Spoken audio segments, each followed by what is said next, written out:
नमस्कार दोस्तों, मेरे YouTube चैनल में आपका स्वागत है। आज मैं आपको बताऊंगी कि दुर्योधन के पैदा होते ही उल्लू शोर मचाने लगे और शियार जोर जोर से रोने लगे।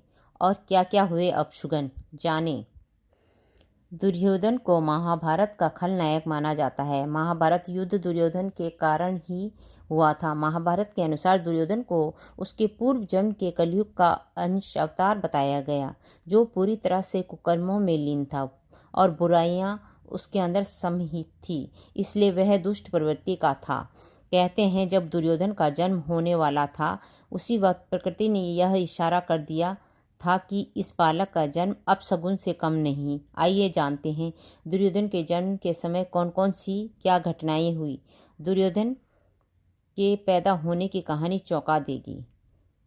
हस्तिनापुर के उत्तराधिकारी के लिए पांडु और धृतराष्ट्र चाहते थे कि उनका पुत्र इस राज्य का राजा बने, पर दोनों में से जिसका पुत्र पहले होगा वह राजगद्दी संभालेगा। संयोग से दोनों की पत्नियां कुंती और गांधारी गर्भवती हुई। पांडु की पत्नी कुंती को पहले संतान प्राप्त हो गई। ये बालक युधिष्ठिर था।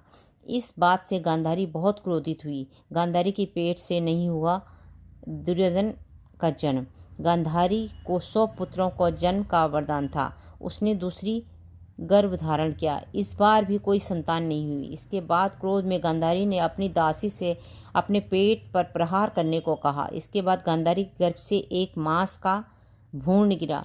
महर्षि व्यास ने गांधारी को समझाया और गर्भ से निकले भाग के 101 भागों में बांटकर घी से भरे घड़ों में रखवा दिए। इस क्रिया से ही गांधारी के 100 कौरव पैदा हुए। सबसे पहले घड़े से जो बालक प्राप्त हुआ उसका नाम दुर्योधन रखा गया। दुर्योधन के जन्म पर ये अशुभ घटना। जन्म लेते ही दुर्योधन गधे की तरह रेंकने लगा। दुर्योधन पैदा होते ही बोलने लगा। उसके बाद राजमहल के आसपास गधे, गीदड़, गिद्ध और कौवे भी चिल्लाने लगे। आंधी चलने लगी। शियार जोर जोर से रोने लगे। उल्लू शोर मचाने लगे। कई स्थानों पर आग लग गई। काले बादल छा गए। यह देखकर विदुर ने राजा धृतराष्ट्र से कहा कि आपका यह पुत्र निश्चित ही कुल का नाश करने वाला है।